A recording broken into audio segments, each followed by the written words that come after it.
जरा सोचो, पूरी दुनिया में एक इंसान सिर्फ एक कंगारू के साथ अकेला रह जाए। कुछ ऐसा ही होता है हमारी आज की कहानी में। कहानी की शुरुआत में उए नाम का एक आदमी रॉकेट में बैठकर चांद पर जा रहा था, लेकिन फिर इसी दौरान पाई नाम का एक बहुत बड़ा एस्ट्रॉयड धरती की तरफ मुड़ गया। ये उस एस्ट्रॉयड से भी बड़ा था जिसने धरती पर डायनासोर्स को खत्म किया था। इससे बचने के लिए इंसानों ने एक प्लान बनाया। चांद पर जिस स्पेस स्टेशन में उए जा रहा था, उस स्पेस स्टेशन को भी इसी चक्कर में बनाया गया था। उसके अंदर कई खतरनाक आधुनिक हथियार थे जिनकी मदद से एस्ट्रॉयड को तबाह करके उसके मलबे को चांद की ग्रेविटी की मदद से धरती से दूर खींच लिया जाएगा। 8 साल तक लगातार मेहनत करने के बाद आखिरकार इंसान इस मिशन में कामयाब हो गए और अब अपना काम खत्म करने के बाद उए और उसके सभी साथी वापस धरती पर आने के लिए तैयार थे। पर वापस आने से पहले उए अपनी कमांडर जिंग के सामने अपने प्यार का इजहार करना चाहता था और इसी चीज की तैयारी के लिए उसने अपने कमरे में जाके हेडफोन्स में गाने लगाए और एक लेटर लिखना शुरू कर दिया। उसी वक्त जू नाम के एक एस्ट्रोनॉट ने घबराते हुए कमांडर जिंग को एक खबर दी। दरअसल ऐन वक्त पर उनके हथियारों में कुछ गड़बड़ी हो गई थी। अगले आधे घंटे में पाई एस्ट्रॉयड का सारा मलबा चांद पर गिरने वाला था। ये खबर मिलते ही कमांडर जिंग ने तुरंत ही स्पेस स्टेशन को खाली करने के ऑर्डर्स दे दिए, जिसके बाद सभी लोग पूरी रफ्तार से अपने अपने रॉकेट्स की तरफ भागने लग गए। लेकिन वहीं यूए अभी भी अपना लव लेटर लिखने में लगा हुआ था और कानों में लगे हेडफोन्स की वजह से उसे कोई वार्निंग अलार्म भी सुनाई नहीं दिया। पर कुछ ही मिनटों के बाद उसकी नजर पहले रॉकेट पर पड़ी, जिसे देखते ही वो पूरी रफ्तार से बेस स्टेशन की तरफ भागा। उस वक्त पर वहां 6 और रॉकेट्स मौजूद थे, जिन्हें देखकर उए को थोड़ी तसल्ली महसूस हुई। पर तभी अचानक से 5 रॉकेट्स एक साथ ही उड़ गए, जिसके बाद उए के पास सिर्फ एक आखिरी रॉकेट बचा था। उसने अपनी टीम के साथ संपर्क करने की कई नाकामयाब कोशिशें की, लेकिन फिर कोई दूसरा चारा न दिखने पर उसने अपने रोवर को पूरी रफ्तार से भगाना शुरू कर दिया। पर तभी उसके रास्ते में एक बहुत बड़ा गड्ढा आया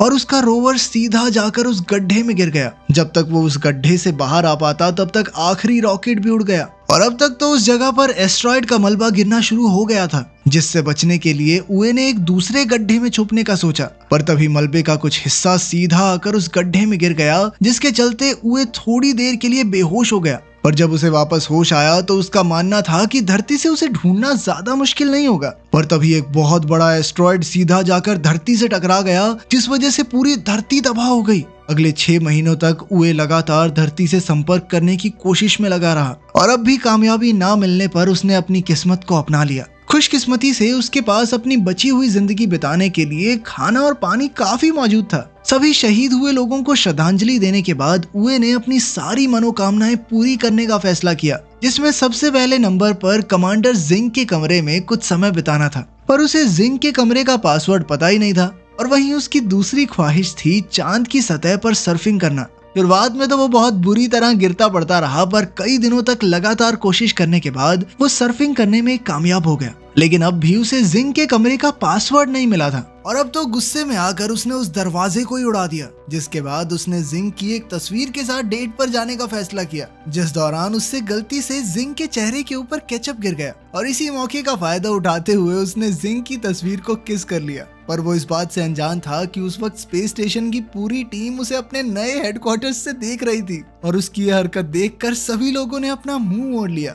और वहीं दूसरी तरफ जिंग ये देखकर पूरी तरह हैरान थी, पर नेटवर्क बिगड़ने की वजह से उस वक्त वो सिर्फ उए को देख ही सकते थे और क्योंकि उए किसी खतरनाक मुसीबत में नहीं लग रहा था, इसीलिए जिंग ने उए का रेस्क्यू मिशन कैंसिल करने का फैसला किया। पर तभी चेयरमैन यांग ने उन्हें बताया कि सरकार ने अगले 30 दिनों में उए की इस नई जिंदगी को दुनिया भर में दिखाने का फैसला किया। असल में एस्ट्रॉयड के धरती से टकराने के बाद 30% जमीन पानी में डूब चुकी थी, जिसके चलते सभी लोगों की जिंदगी पूरी तरह से बदल गई थी और अब सरकार उए के जरिए लोगों के अंदर एक नई उम्मीद जगाना चाहती थी कि देखो ये आदमी अकेला फंसा हुआ है फिर भी जिंदगी जी रहा है ना। लेकिन एस्ट्रोनॉट जू उए को इस काम के काबिल नहीं मानता था, जिस पर जिंग ने उसे बताया कि वो लोग उए की आवाज को डब करके दुनिया के सामने लाने वाले हैं ताकि वो अपनी मर्जी से उससे चीजें बुलवा सकें। इसके बाद जिंग ने रेडियो के जरिए दुनिया के सामने उए की एक झूठी कहानी रखी, जिसके मुताबिक उसने एक क्रू मेंबर को बचाने के लिए रॉकेट में अपनी सीट छोड़ दी थी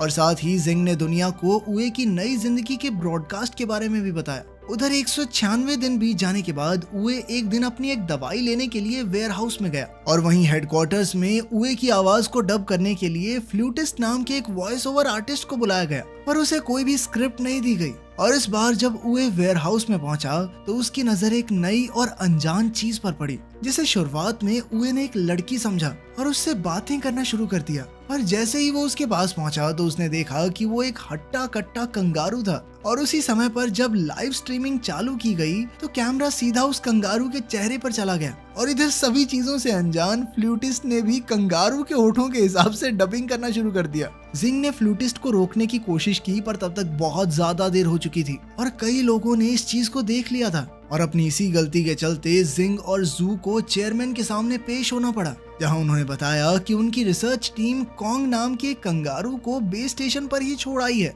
और वहीं दूसरी तरफ फ्लूटिस्ट कोई असली वॉइस ओवर आर्टिस्ट नहीं बल्कि सोशल मीडिया पर अलग अलग चीजों का वॉइस ओवर करने वाला एक इन्फ्लुएंसर था। और अपनी इस गलती के बाद जिंग ने फैसला किया कि वो लोग वीडियो की डबिंग करने के बजाय उसे एक कहानी की तरह सुनाएंगे। उधर स्पेसशिप में कॉन्ग को अपने पास बुलाने के लिए उए ने एक फीमेल कंगारू का रूप लिया, पर जैसे ही कॉन्ग को उसकी असलियत के बारे में पता चला तो उसने उए को पीटना शुरू कर दिया, जिसे देखकर फ्लूटिस्ट जोर जोर से हंसने लग गया। इसके बाद जिंग ने सारी गलती की जिम्मेदारी अपने सर ले ली और तभी उसे एक और खबर मिली कि स्पेसशिप में कॉन्ग और उए के बीच एक फाइटिंग मैच होने वाला था। इसके बाद सभी लोग बड़े ही ध्यान से उस मैच को देखने में लग गए, पर तभी कॉन्ग ने अपनी ताकत दिखाते हुए उए को पेट मार के बेहोश कर दिया। उसकी इस हालत को देखकर जिंग ने उए से बात करने की कोशिश की और जब होश आने पर उसने कम्युनिकेशन चैनल पर लाइंस देखी तो वो खुशी से रोने लग गया। किसी को सुन ना पाने के बावजूद भी उसे इस बात की खुशी थी कि धरती पर लोग जिंदा हैं। आपस में समझौता करने के बाद उन दोनों ने अपने रोवर में बैठकर एक टूटे हुए अपोलो 18 के पास जाने का फैसला किया ताकि वो उसका इस्तेमाल लूनर स्टेशन पर पहुंचने के लिए कर सकें, जहां पर एक रॉकेट मौजूद था जिसकी मदद से वो वापस धरती पर चले जाएंगे। इधर उए ने अपनी पूरी ताकत लूनर डॉग को ढूंढने में लगा दी जो उए की मदद कर सकता था। इसके बाद उए ने अपना पूरा ध्यान स्पेसक्राफ्ट को फिर से बनाने में लगा दिया, जिसे देखकर सभी लोग काफी हैरान थे। और जब जिंग ने उसकी फाइल चेक की तो उसे पता चला कि असल में वो एक फ्लाइट डायनामिक्स इंजीनियर था जो कि फिलहाल मेंटेनेंस डिपार्टमेंट में काम कर रहा था। अपने 282वें दिन उए ने बताया कि उनके टूटे हुए इंजन की वजह से उनके रोवर की एक वेट लिमिट थी, जिसके चलते उसे कॉन्ग को वहीं छोड़कर आगे बढ़ना पड़ेगा। पर फिर भी कॉन्ग उसे जबरदस्ती वापस अपने बेस पर ले आया। पर तभी उए को याद आया कि वो यहाँ मौजूद एक हथियार को प्रोटोटाइप इंजन की तरह इस्तेमाल कर सकते हैं, लेकिन इसमें काफी ज्यादा खतरा था। पर इसके बावजूद भी कॉन्ग उसका साथ देने के लिए तैयार था। उसकी ये बात सुनकर एस्ट्रोनॉट जू ने पूरी टीम को बताया कि ये काम हो जरूर सकता है, पर सूरज ढलने से पहले उसे बेस पर लाना काफी ज्यादा मुश्किल था, क्योंकि प्रोटोटाइप इंजन सोलर पावर से काम करता था और चांद का एक दिन धरती के 14 दिनों के बराबर होने के बावजूद भी अगर उए उसे लगातार ड्राइव करता रहा तो भी वो वहां तक नहीं पहुंच पाएगा। सबका मानना था कि ये काम नहीं हो सकता, पर सूरज ढलते ही उए ने उल्टी तरफ ड्राइव करना शुरू कर दिया। दरअसल वो सूरज की रोशनी से बाहर इसलिए नहीं जा सकता था क्योंकि चांद पर सूरज हटते इतनी ज्यादा ठंड हो जाती है कि वो मारा जाता। और ये देखते ही जिंग समझ गई कि उए लगातार सूरज का पीछा करने वाला है ताकि उसके पास पूरे 41 दिनों का समय हो जाए। पर 28वें दिन ही कॉन्ग और उए पूरी तरह से थक चुके थे और इसीलिए उन दोनों ने एक दूसरे को आपस में रस्सी से बांध लिया था। और कई दिनों तक लगातार ड्राइव करने के बाद वो लोग आखिरकार इंजन तक पहुंच ही गए। वहां पहुंचते ही कॉन्ग ने लगातार एक बटन को दबाना शुरू कर दिया, पर खुशकिस्मती से वो कोई उल जलूल बटन नहीं, बस इंजन चेक बटन था। और उसकी इन्हीं खतरनाक हरकतों की वजह से उए ने उसे काट के अंदर ही बंद कर दिया। इसके बाद वो दोनों वापस अपने बेस के लिए निकल गए, पर रास्ते में कॉन्ग का काट इंजन से अलग हो गया। और जब तक उए को इस चीज का एहसास हुआ तब तक काफी समय बीत चुका था। उए जानता था कि अगर वो कॉन्ग को लेने के लिए वापस गया तो सूरज की रोशनी उसके हाथ से निकल सकती है। उए ने एक बार तो कॉन्ग को वहीं छोड़कर आगे बढ़ने का फैसला किया और उसकी ये हरकत देखकर सभी लोग काफी हैरान थे। पर कुछ ही मिनटों बाद वो पूरी रफ्तार से वापस कॉन्ग की तरफ मुड़ गया और थोड़ी देर तक वापस चलने के बाद वो आखिरकार कॉन्ग तक पहुंच ही गया। पर अब सभी कैलकुलेशंस के बाद सबका मानना था कि वो लोग समय रहते वापस नहीं लौट पाएंगे। इसीलिए जिंग ने सभी लोगों को जल्द से जल्द लूनर डॉग को ढूंढने का आदेश दिया ताकि उसकी बैटरी की मदद से उए वापस अपने बेस तक पहुंच सके। इधर काफी समय से बिना सोए लगातार गाड़ी चलाने की वजह से उए और कॉन्ग दोनों ही काफी ज्यादा थक चुके थे। पर तभी सूरज ढलने की वजह से अब उनके पास सिर्फ 5 घंटे की बैटरी बची थी। पर तभी लूनर डॉग अचानक से एक्टिवेट हो गया पर पावर सेविंग मोड में होने की वजह से वो उन दोनों को नहीं ढूंढ सकता था। उधर बेस से 55 किलोमीटर दूर बैटरी खत्म होने की वजह से कैबिन पूरी तरह से जम चुका था और मजबूरन उए और कॉन्ग को शिप से बाहर आना पड़ा। उधर एस्ट्रोनॉट जू ने लूनर डॉग का कंट्रोल अपने हाथ में लेकर उसे उए तक पहुंचाने का फैसला किया, पर रास्ते में ही बैटरी खत्म होने की वजह से लूनर डॉग एक बहुत बड़े गड्ढे में गिर गया, जिसे देखकर धरती पर सभी लोग बहुत निराश थे। उधर उए और कॉन्ग तारों को देखते हुए आपस में बातें कर ही रहे थे कि तभी उए एक बार फिर से जिंग की यादों में खो गया और तभी थोड़ी देर बाद जब उसे होश आया तो उसने देखा कि कॉन्ग एक कांच की रिफ्लेक्शन का पीछा करते हुए इधर उधर भाग रहा था। इससे उए को एक आइडिया आया और उसने कॉन्ग की पीठ पर एक स्लेज बांध दिया, जिसके बाद उसकी सर्फिंग प्रैक्टिस बहुत काम आई। अब वो दोनों बड़ी ही तेजी से आगे बढ़ रहे थे, पर तभी उनके सामने एक बहुत बड़ा गड्ढा आ गया, जिसे पार करने के लिए उए ने बड़ी ही चालाकी से नाइट्रोजन टैंक्स का इस्तेमाल किया। उसकी ये कामयाबी देखकर धरती पर सभी लोग काफी ज्यादा खुश थे और अब उन सभी में एक नई उम्मीद जाग गई थी। दूसरी तरफ अपनी बहादुरी की वजह से उए को धरती पर कई सम्मान मिले, जिन्हें लेने के लिए चेयरमैन खुद जाया करते थे। तभी जिंग ने चेयरमैन को बताया कि आने वाले 3 महीनों में कम्युनिकेशन लाइंस ठीक होने वाली थी, जिसके बाद वो लोग उए से संपर्क कर सकते हैं। धीरे धीरे चीजें वापस से ठीक होने लगी थी, पर कोई ये नहीं जानता था कि पाई एस्ट्रॉइड का एक बहुत बड़ा हिस्सा अभी भी खतरा बनकर उन सभी का इंतजार कर रहा था। उधर उए और कॉन्ग आपस में खेल रहे थे कि तभी कॉन्ग ने गलती से कुछ तारों को छू दिया, जिसके बाद उए को स्क्रीन पर पिछली बार की तरह कुछ सिग्नल्स दिखाई दिए। ये देखकर अब उए को लग रहा था कि शायद धरती पर कोई जिंदा नहीं बचा है और शायद पहले भी कॉन्ग ने इसी तरह तारों से कुछ छेड़खानी कर दी होगी और तब वो सिग्नल आए होंगे। ये देखकर उए काफी ज्यादा उदास हो गया और उधर जिंग ने अपनी पूरी ताकत से कम्युनिकेशन लाइंस ठीक करने का काम शुरू करवा दिया। कुछ दिनों बाद उए ने कॉन्ग के लिए एक महिला कंगारू का खिलौना तैयार किया और खुद सब खत्म करने के लिए शिप से बाहर चला गया।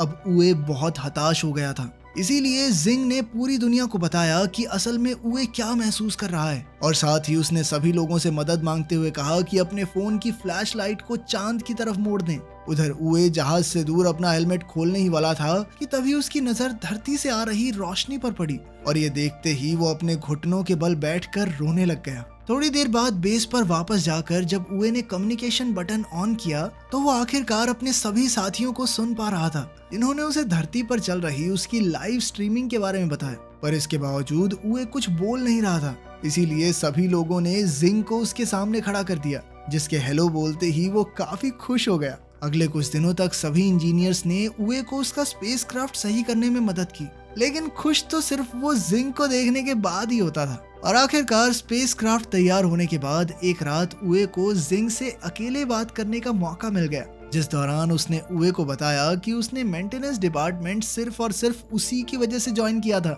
असल में उए पहले इस डिपार्टमेंट में काम करने के लिए तैयार नहीं था, पर तभी उसकी नजर पास से गुजर रही जिंग पर पड़ी और जिंग को देखते ही उसे प्यार हो गया। अब उसने सोच लिया था कि भाई चांद पे तो मैं जाके रहूंगा, इस बंदी के साथ रहना है तो रहना है। जिसके बाद वो मेंटेनेंस डिपार्टमेंट में छोटा सा काम करने को भी तैयार हो गया।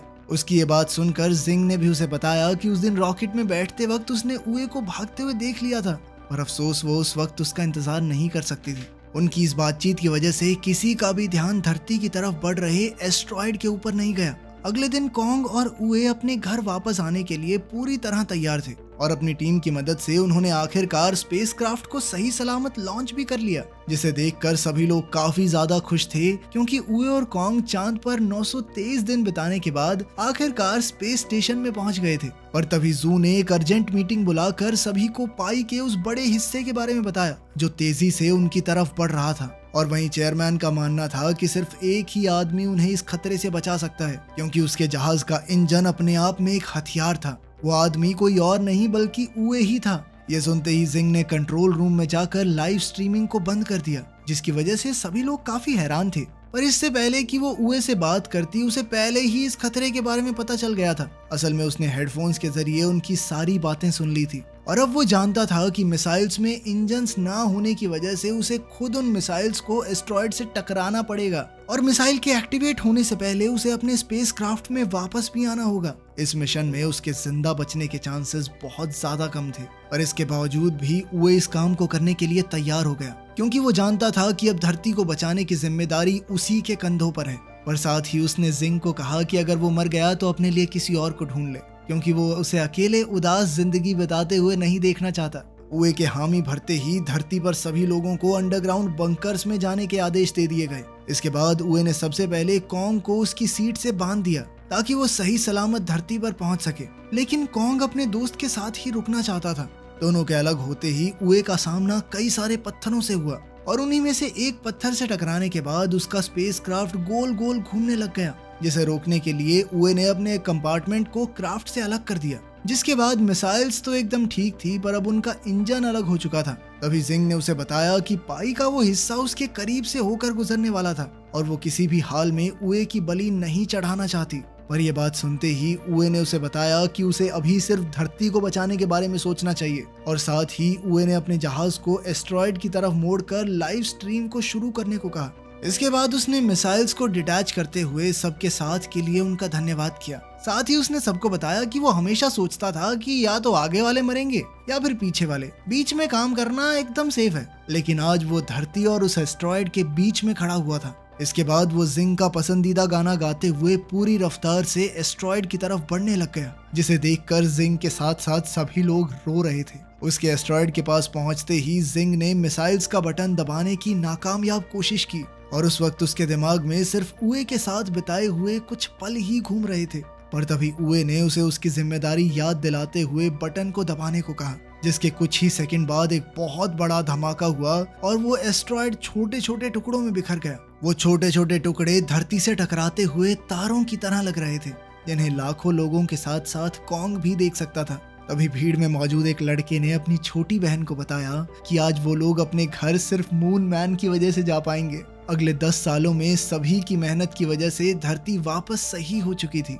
और तभी स्पेस प्रोग्राम की नई चेयरमैन लैसी ने सभी को बताया कि अब इंसान एक बार फिर से चांद पर जाने वाले हैं और उधर जिंग भी एक बार फिर चांद पर जाने के लिए तैयार थी, जहां पहुंचते ही उसे उए के चांद पर बिताए हुए पल दिखाई दे रहे थे, जिन्हें देखते हुए उसकी आंखों में खुशी के आंसू थे। इसके बाद अपनी एक साथी के साथ धरती को देखते हुए उसने बताया कि 10 साल पहले फटे एस्ट्रॉयड का मलबा आज धरती के चारों तरफ एक रिंग की तरह घूम रहा था, जो उन्हें हमेशा हमेशा मून मैन की याद दिलाता रहेगा। अगर आपको मौका मिले तो क्या कभी पृथ्वी से बाहर जाना चाहेंगे? कमेंट्स में जरूर बताना। मिलते हैं अगली वीडियो में।